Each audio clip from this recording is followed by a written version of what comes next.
All right. Welcome, everybody. Thank you for joining us today. I'm really honored to have with us Anthony Lowe. I'm Dr. Sonali Santanam, the founder of Birth Basics, and we've had the privilege of hosting Anthony in Chennai and Mumbai last year. And the feedback for the course was absolutely outstanding. The knowledge sharing that we had, the physical therapists, the Pilates instructors, fitness professional, yoga teachers, and movement specialists attended, and they all appreciated how this course really added to their knowledge base on diastasis and challenged some long-held beliefs and provided practical evidence-based information.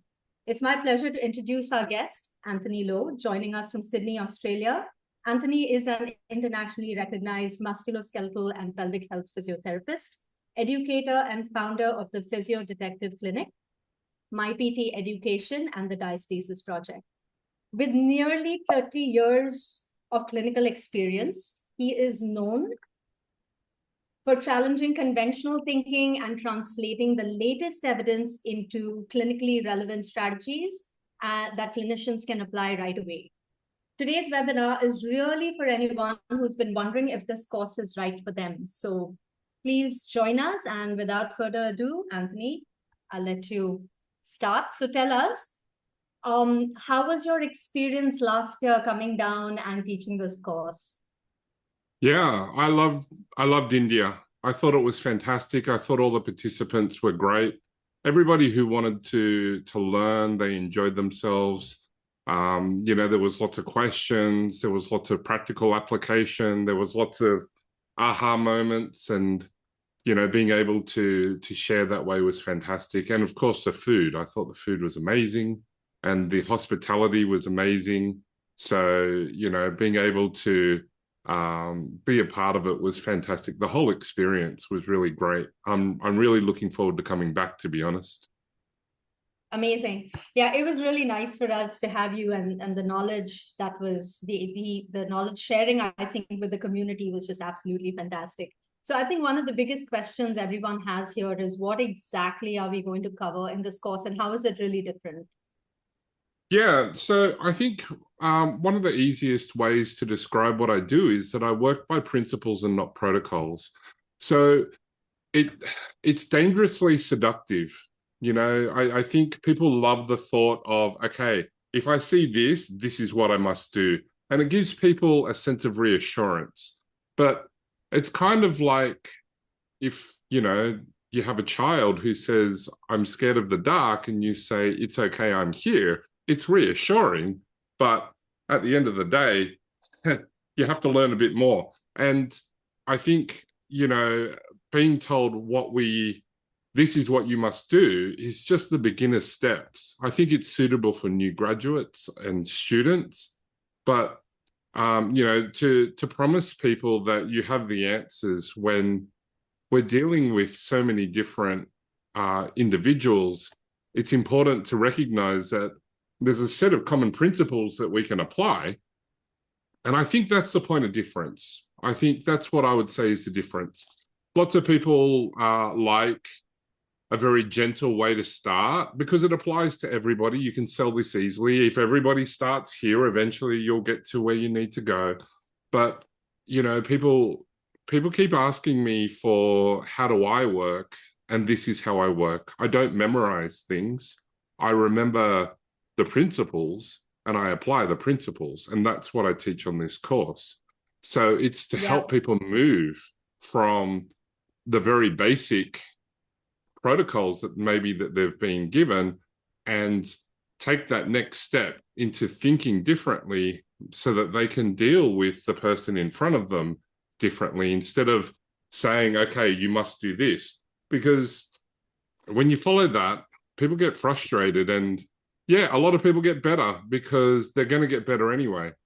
But I see the ones that don't get better, right? So if you want to, people ask me, how do you do what I do? Well, this is what I do. And it helps those who have very small diastasis and those who have the largest diastasis.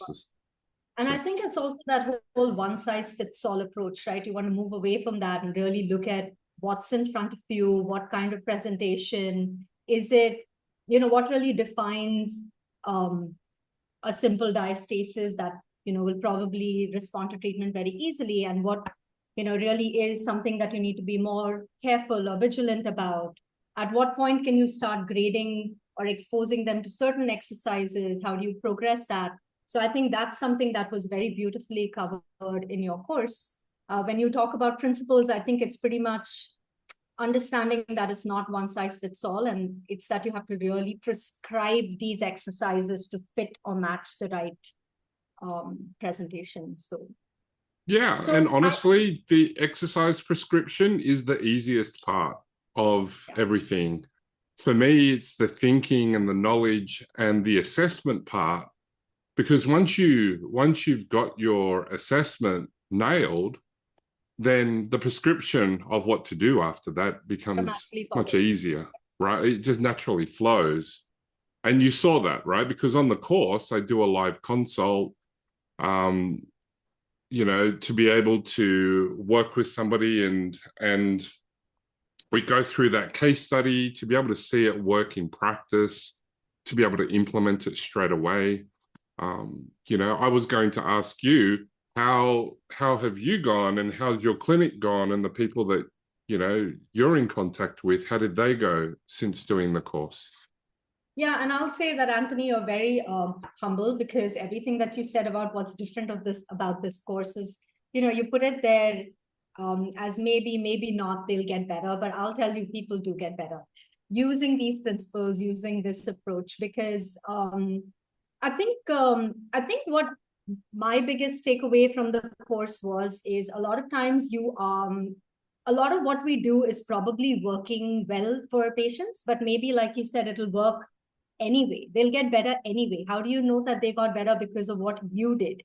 And I think this happens a lot of times. And we do get, and especially as physical therapists, we probably do get the cases that are harder, that are more severe, and that have a lot of other coexisting issues, like maybe their pelvic floor is also acting up and it's weak, and we have to really be able to assess and understand. I think the biggest takeaway for me would be not feeling afraid. There's a lot of fear mongering when it comes to movement with diastasis. I think people are becoming overcautious. There was a period where they didn't move at all. And, they probably maybe there was a period where they did all the wrong exercises, made it worse. And then there was a period where they didn't move at all. And now we're getting into a place where we're so scared about what's right, what's wrong, especially because of all the information on the internet. Instagram's designed to make you think you're doing something incorrectly. So I think in that landscape, this course is really great, because it's all evidence-based information. It's not what you think, what I think. It's really what's out there, what works. And your experiences, I think, really adds to that confidence that people walk away with.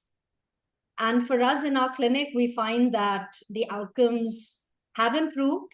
I think we always did see that we were getting better with our improvements with closing the gap, maybe, if that was ever a goal, making sure that the core was stronger and they were able to actually get back to the level of activity that they wanted to. But I think the other big takeaway for us was knowing when and how to talk to your client about the aesthetic results that they are looking for. That doesn't necessarily, that is not necessarily what our outcomes for them are, and how to get that across to them. Like, they want their stomach or their abdominals to look a certain way. But there are certain things that we simply cannot change, because that's the mechanical change. But how do you get them as close to their vision of what they want? Because if that's what they want, that's what they're going to be happy with. I think that's something that you said in class. Like, if that's what they want, that's what they're going to be happy with. So how do you get them as close to that as possible? I thought that's where we're seeing most satisfaction with our outcomes. Yeah, it's just seeing the whole person and then helping them achieve their goals, and that's what the whole course is designed around. To be able to see it, to be able to think differently about it, and challenge all the things that we were taught about the anatomy, pressure, exercise, assessment, I developed the hard and soft doming because people just did not seem to have an idea of that, there can be movement in the abdominal wall and it's okay. And it just didn't make material science. It just didn't make sense to me from a physics point of view, what people were scared about. So that's why, I developed that, ages ago. I would have spoken about it clinically. I've been speaking about that for 15 years, easily. Yeah. And I think that's a pretty good guideline to take away the fear behind, if someone has tissue that's doming out of the gap in the abdominal wall. The biggest fear people have is this going to lead to a hernia? And am I going to, is it going to, incarcerate and things like that? So at least we have a guideline around when is this really a problem and when do you push? And I think the other biggest takeaway that we had from your course, which I think, like I said, there were some things we were doing right, but there were some things that I think for me was you have got to make them work harder. Yeah. And we're just not pushing them hard enough. So I think it depends on their goals, but yes, a lot of people are not working hard enough to achieve their goals. We think that 30% of their intensity, like 30% intensity, is going to be helpful, and it's good for coordination, but people need to do more than that to actually make structural change. So that's important because that's in the literature as well. That's evidence-based. Being able to help people, and that's what we go through on the course, right? To be able to identify these things, understand what hard doming is, how hard is too hard. We don't want to give people hernias. I see people with hernias. What do you do with somebody who's pregnant and has a hernia? What do you do with somebody who's pregnant, has diastasis, and has 2 hernias, which is somebody that I saw recently? So to be able to take all these variations, somebody who's got pelvic organ prolapse and diastasis and a hernia and musculoskeletal pain, what do you do then? Like, the principles all still match, and that's what this course is about. It's about thinking differently so that you can apply the same principles to the individual in front of you. And, we go through the knowledge, the assessment, the anatomy, the research, and that's all done online beforehand so that when you come to class, we can focus on the practical, on the hands-on, on the demonstration, on the doing of it all. I bring my ultrasound as well. So that's fun as well, to be able to use ultrasound to show people, hey, this is what I'm looking at. And you think that this is what your muscles are doing? Well, why don't we see what the ultrasound says the muscles are actually doing? And people are just amazed at how gentle. Especially with the transverse abdominis activation, it was pretty... it's always the one that gets people. Yes. And also, I just want to clarify for people who are here from the physical therapy profession, we also get a lot of questions around, because ultrasound is not something that we can use in our practice diagnostically in India. It's not allowed. So this course is not going to really teach you how to use it for diagnosis. It's just a tool that Anthony uses to help us get a visual into the abdominal wall and help us understand, first of all, what does that gap look like? You can see the gap, you can visualize the gap, because in the course we have a live participant who actually has diastasis. So we find somebody, one of our clients who volunteers, who's there, and we know their history, we know what's going on, and then Anthony gives you an opportunity to actually visualize the gap in the wall on the big screen using the ultrasound. It looks pretty much like the ultrasound that you would see during somebody's abdominal scan. And then we also look at activation of different muscle groups and see how that shows up in your body. So if you're thinking you're activating the transverse abdominis, are you actually activating that muscle, or is it going into your internal obliques? Is it going into some other muscle? What happens when you can contract the pelvic floor? How much of your core is, or your abdominal wall is actually kicking in? And I think that when you experience in your own body, it's just much easier to teach your client base, because a lot of times it's that connection that you're trying to map that part of your body in the person's brain. There might be a miss, like they're just not able to recognize which muscle to activate right now.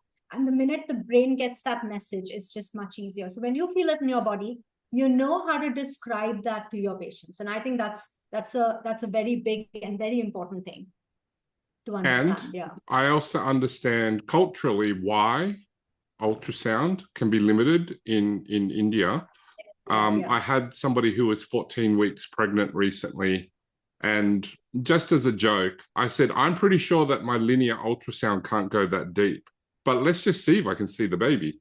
And she was pretty lean. She doesn't have a lot of fat, and I couldn't see deep enough to see her uterus. I couldn't see her baby at all.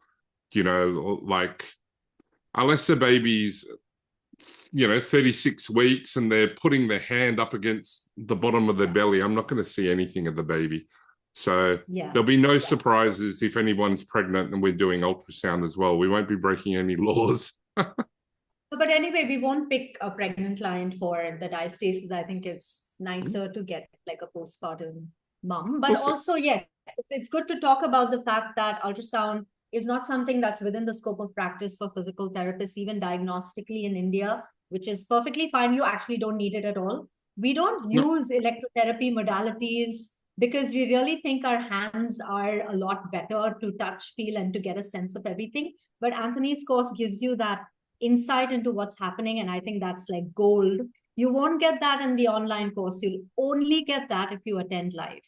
So another thing I want to really ask you, Anthony, is because we have, looking at people who've signed up for the webinar, we have people from different disciplines. And I think diastasis is a shared responsibility. It's medical, it's physical therapy, it's everybody in the continuum of healthcare, all the way up to fitness trainers, yoga instructors. We really need to have an understanding of it because our goal eventually is to get people to move. The biggest problem is people are so scared to move, and the prescription for perimenopause, the prescription for any kind of rehab is we've got to get you to move. So we want to break that cycle of fear avoidance. And I think physical therapists play a role, fitness instructors play a role, movement specialists play a role, yoga teachers play a role. Pilates instructors, I think, are so critical in this whole continuum of care. So can you just talk about how this course will help people from different disciplines and within the scope of their practice? Yeah. So we can start with the doctors, for example. Doctors and midwives, they've got, look, the biggest group of people that you're going to see with diastasis are either going to be postpartum women, pregnant and postpartum women, and maybe men with, lots of visceral fat. And they start doing exercise and they get a diastasis. So these are the two. But let's just say postpartum women. Midwives and doctors, if you see a diastasis or somebody asks, we help you with the language so that we don't create fear. We explain with accuracy what's happening and what the statistics are from the research. And you're able to point towards suitable health and fitness professionals to help people. For the physiotherapist to be able to assess and diagnose and understand what you're looking at and how all the different comorbidities work together and how we can design an exercise program that threads the needle through all the different issues that they have, takes into account any pelvic floor disorders, any like obviously diastasis, this is diastasis done differently, and any musculoskeletal issues that they have. To be able to design that exercise program, or at least start it, and then for the fitness professionals to be able to take the information provided by the medical and allied health professionals, doctors, midwives, physiotherapists, whoever is seeing the person, and to be able to take those exercise programs and take them to the next level because you understand the principles by which we're working. And fitness professionals honestly see people the most. You know, sometimes they're seeing them twice a day, 6 days a week. So that's why they're so valuable in the continuum of care. So, you know, it's going to be suitable for everybody. Obviously, some things are going to be more technical and anatomy based and theoretical for some sections, but honestly, that all happens in the pre-course work, so that when you come to the course, even if you have questions or you didn't fully understand it, that's where we clarify it and we put it into practice so that you can do something with that information. And so I try to make it suitable for everybody. And what I really liked from my experience last year, I mean, I've done this course online, self-paced, and then I really wanted to do it in person, which is why I was like, will you come down? And and that was the easiest way for me to do it. So I attended the course twice in person, once in Chennai, once in Mumbai. So I feel like every time I had like something more to take away. And the what I enjoyed most about the in-person courses, because we had Pilates instructors, we had yoga teachers, we had physical therapists. I think these were the three main demographic for the course. And the physical therapist found the anatomy, the pathophysiology really simple, and it was like a piece of cake. But when it really comes to application and doing the more intense exercises, really taking them to their eventual goals of being able to, let's say someone wants to go do high rocks. Are we going to tell them you can never do this ever in your life, or you need surgery to do this? So how do we break past our, our own fears of, are we making this person do too much? And when it came, and we learned that from other professionals, because they found that's really easy. On the last day of the course, when you were making us do all the exercises, I mean, I have backgrounds in both. I'm into like do Pilates, yoga, and teach physical therapy. So I really enjoyed both aspects of it, but I was also challenged with some of the exercises that we were teaching, and very humbled that we were not pushing our clients enough.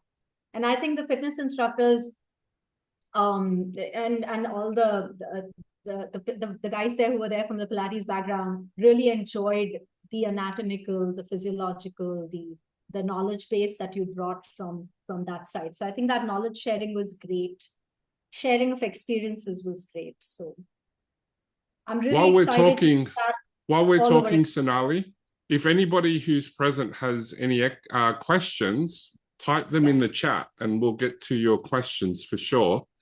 But yeah, I know you have a list of questions to get through as well, Sonali. Yeah. So how do you think, while we're on that topic, whether it's too basic or too advanced? I think we've pretty much covered that, but do you want to add a little bit more to it? Like, is it too basic, too advanced for people who are attending? You know, different if somebody thinks that what I'm doing is too basic, that's fine. However, the course is not just about how much knowledge is there. The course is also about communication, about learning how to think for yourself and learning how to think differently. I've had people say, oh, you could have covered the content a lot quicker. Why did you spend so long? And it's like, because it might have been quicker for you, but I also observe, like, these are also people who like to think that knowing things is the same as being able to do it with their clients. And so when you watch them work in the practicals, it's like you also needed the time to practice. People need the time to practice these skills. And, I don't think it's too basic. If it was too basic, well, then why do we still have a problem? Because everybody should be doing it. It should be quite easy. I think that I think there's simple principles that run very deep in knowledge and evidence base. So I don't think it's too advanced. I think it's quite practical, and you should be able to walk away from the course and help 10 times as many people, because you'll earn your course money back very quickly. You'll help more people, develop a reputation, and get busier simply from being different to everybody else out there. Yeah. So how practical is the course? Like you were talking about an online module and then a practical module. Can you just Yeah. explain that? So online, it's about 5.5 hours worth of pre-course content, lectures, information, and you can go through that information. I'll just show you. Let me share the screen really quickly. You can do this information at double speed, and we give you a couple of weeks before the course to do it. I think this is it. Yep. So this is how it looks for me. Okay. Um, And so we've got the introduction, the welcome, all these other things. There's an optional dinner. And I know, having been to India now, that dinner will be at 7 o'clock, not 6 o'clock, because nothing opens until 7 for dinner in India. So you can come, you can hang out, have nice food. It's going to be fun. And then there's the introduction, a 2-hour lecture there, 1 hour. Anatomy and queuing practical information there, assessment principles lecture there, and there should be a module 8 one as well. There it is there. And you also get the management considerations, including abdominoplasty here too.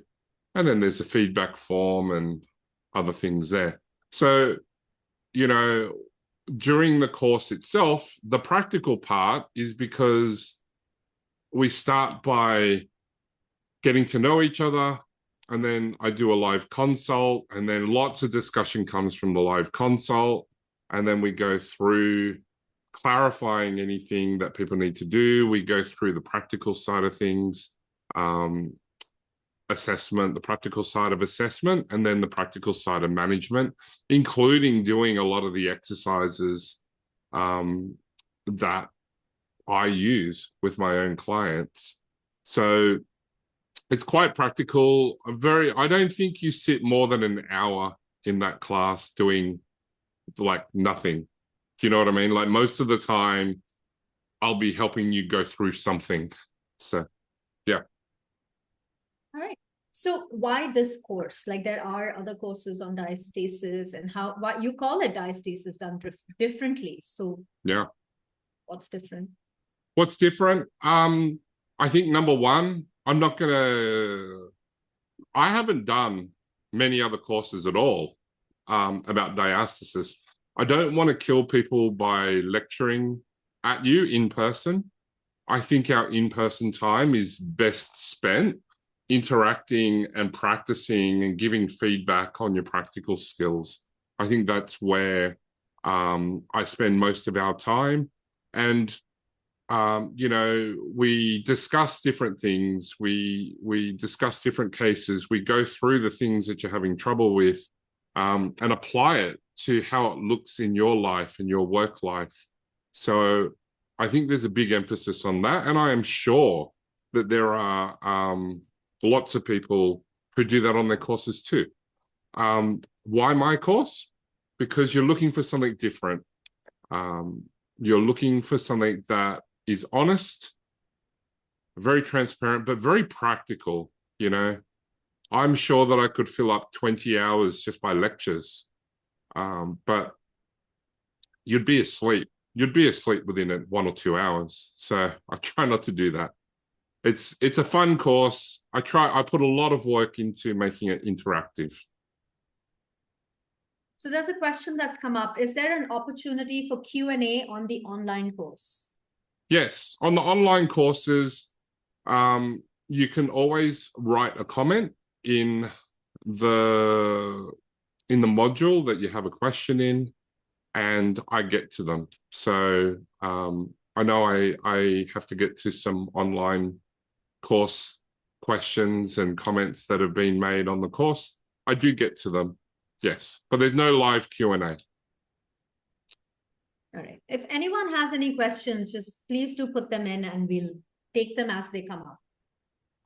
So what role does ultrasound play? Because you have that in your course. Can you talk about how that's helped?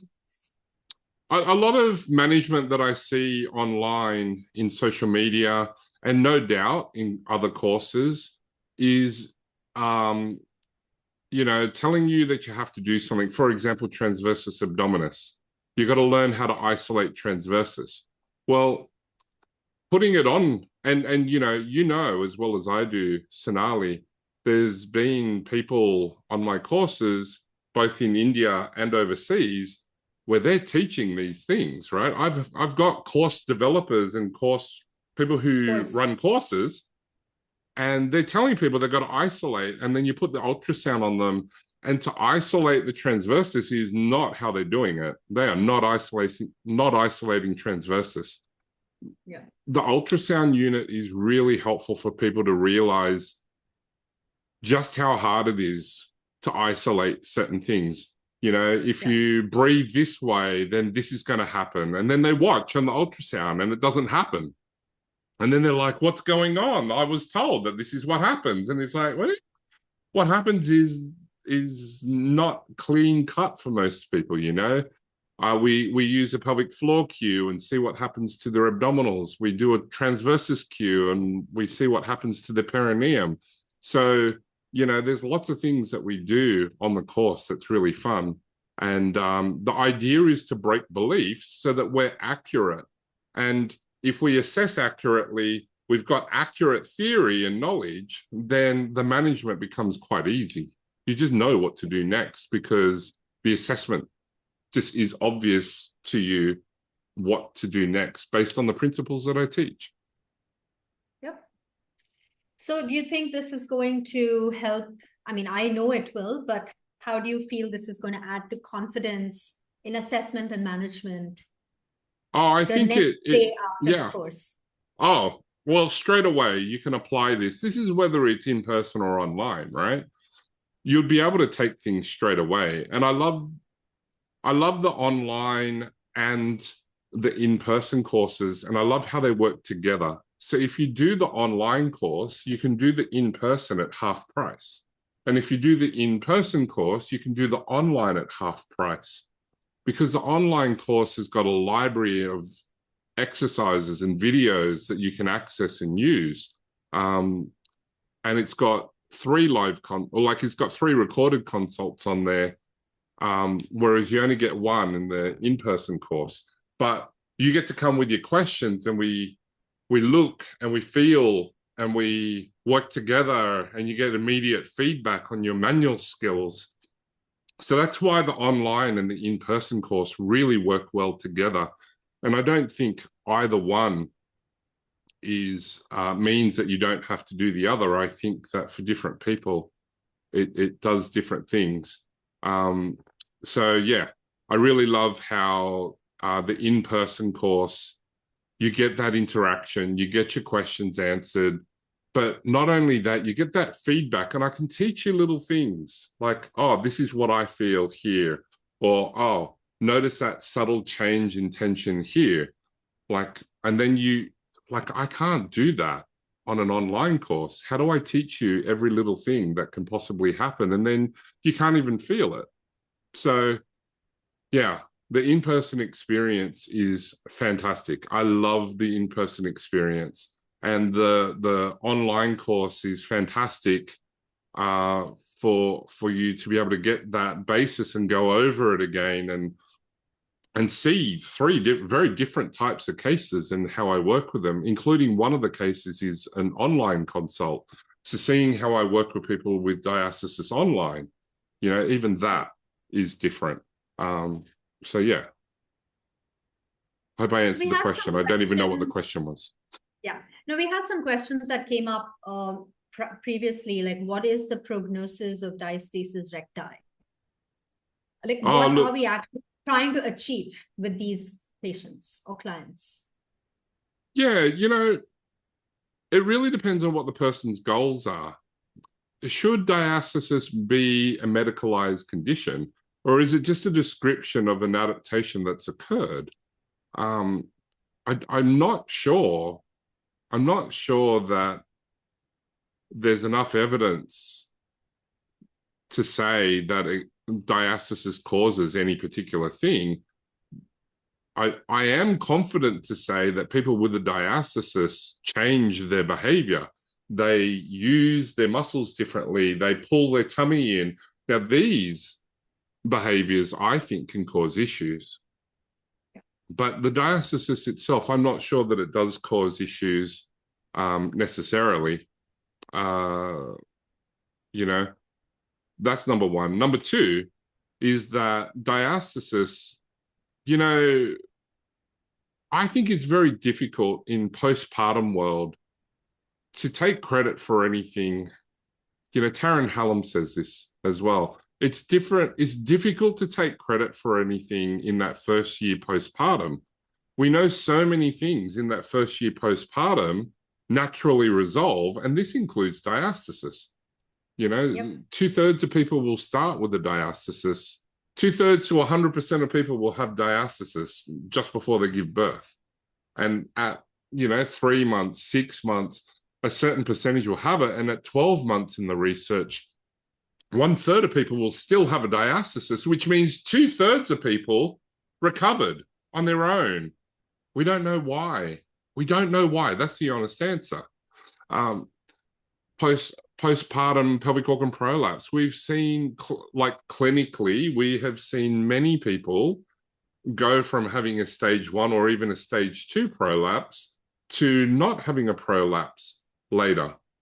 You know, things change in people's bodies. I don't think they did anything magical. It's a loose wall at that point in time. And over time, things can change. What we don't want to do is make it stay. You know, we've seen people with levator avulsions. This is in the research.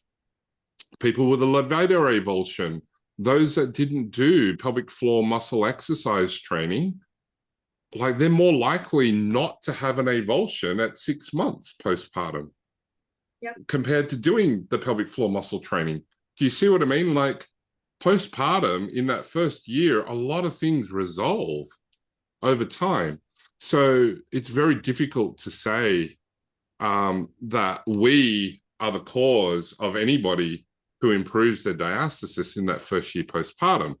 Now, 10 years postpartum and they're postmenopausal, and then you make a difference, okay, it is much more likely that we were involved with that. Do you know what I mean? But to say that we weren't. Yeah. Yeah. So prognosis for diastasis is good. The difficulty is helping people work hard enough without fear to be able to achieve the goals that they're after. Yeah. And also answering the questions as they come up, like, is this safe for me to do? Is this okay? Yeah. If you know safe for them to do it with some amount of certainty, it's just easier for you to get them to get past that fear and actually start working hard.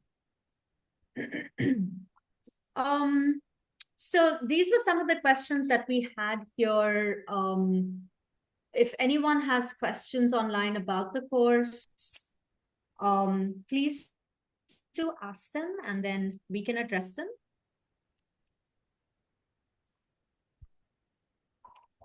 You can talk a little bit about some of the questions that came up online about doming. So if someone has doming, should they stop exercise? Oh, if somebody has doming, should they stop exercising? Well, it depends on how they define doming. I find that a lot of people who are told they have doming, they don't have doming. I don't think people have to stop doing exercise, to be honest.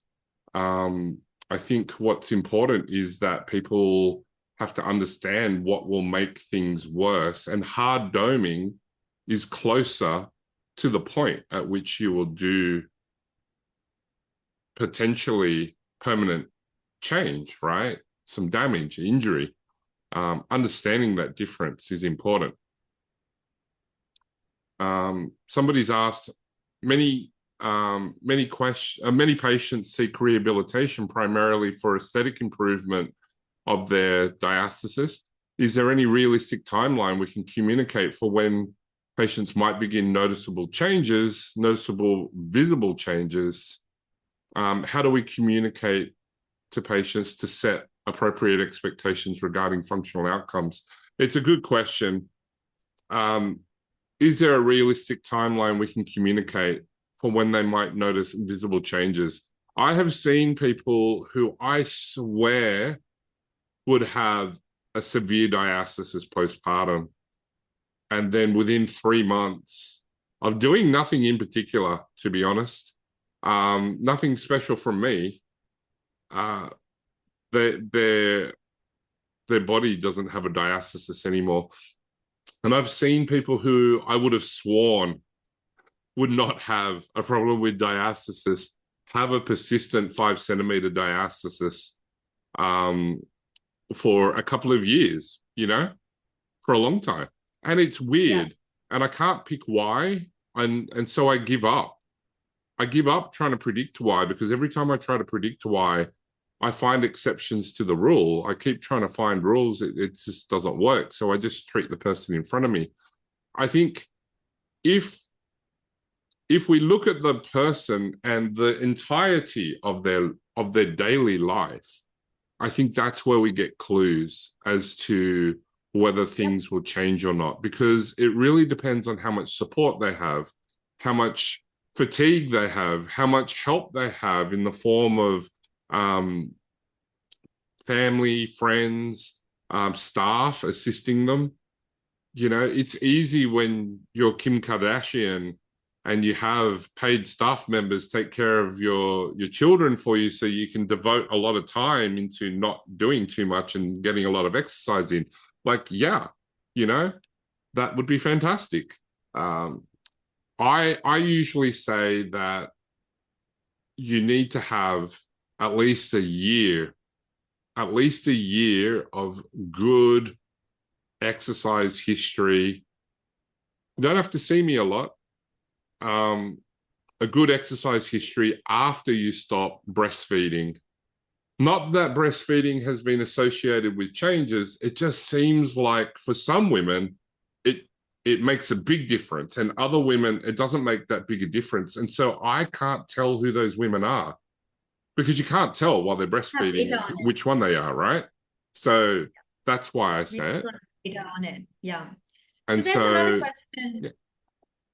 Is the focus on function rather than aesthetics? Is it possible to close a large diastasis? The focus on function is there.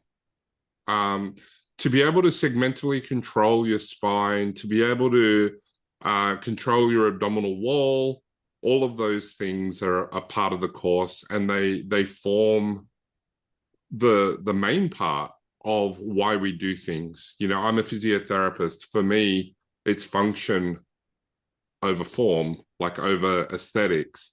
But I've not met a woman yet that doesn't truly care about how she looks.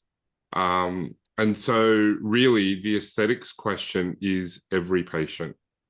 And is it possible for a large diastasis to close? Yes, I think it is possible. I think it gets difficult. And then what does that mean? I don't know.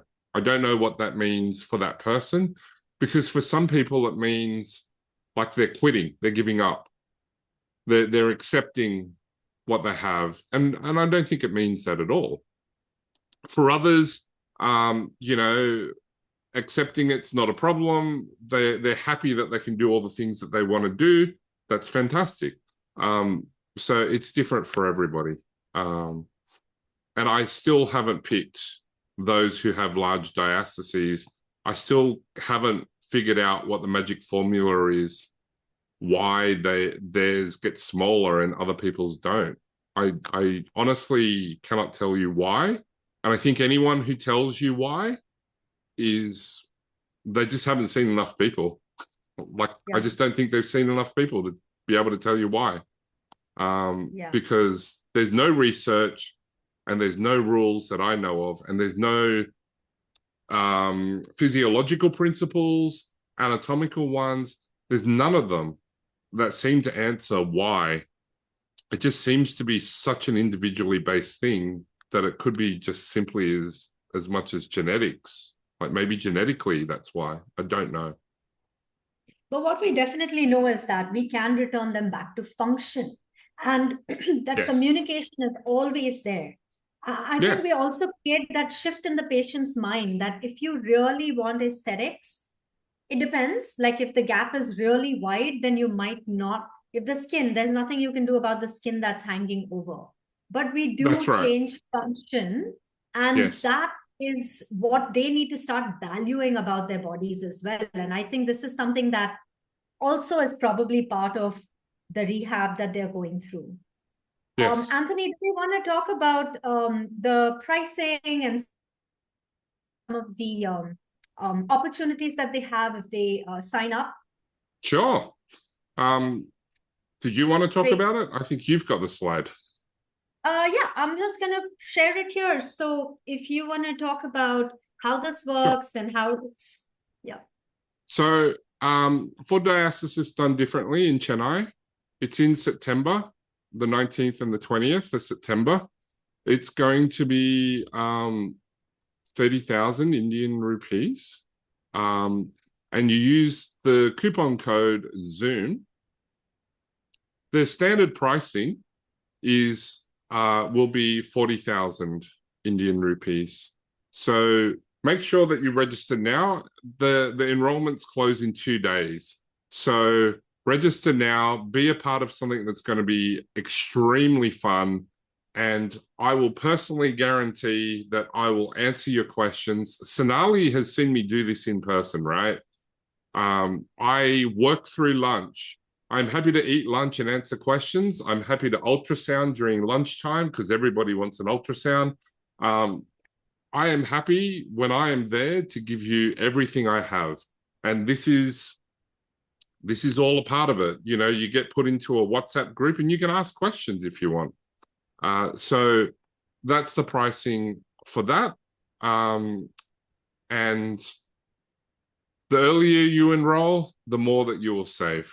So register Yeah. now. That'll be fantastic. And if you're interested in the online or other locations, please just email Diane or me, and we'll make sure that you understand what the latest discounts that are available are. I think for this webinar on the course and what's involved in the course, I think being able to be able to take part in person or online is fantastic, and I'm looking forward. I love the in-person experience because I learn from you as much as you learn from me, and Yeah. that's why I know there's no easy magic formula. I know what to do. I'm very confident in what I do because I know there is no simple answer, but I have a set of principles I can use that will help me get through no matter how difficult something is. And that's really what I am trying to teach on this course. Yeah. So we will be sending you, thank you, Anthony. We will be sending you an email, everyone who has logged in for the webinar. And you will receive the link for the sign up. And please do use the coupon code Zoom. You know that you have the saving only for the next 2 days. We have an early bird pricing, but the standard pricing is 40,000, and that's valid until the 17th of September. So the sooner you register, the better the savings. And I want to really thank Anthony for sharing his time, his knowledge. As always, your ability to challenge conventional thinking is the biggest takeaway from this course. And I hope today's discussion was helpful to some of you to help understand what we're actually covering, what the biggest takeaways are, and what how you can sign up and register. So we look forward to seeing a lot of you there. Awesome. Thank you for this, Sonali. I'm going to stop recording. If anybody wants to unmute and say hello, feel free, and then we'll go from there. Thank you.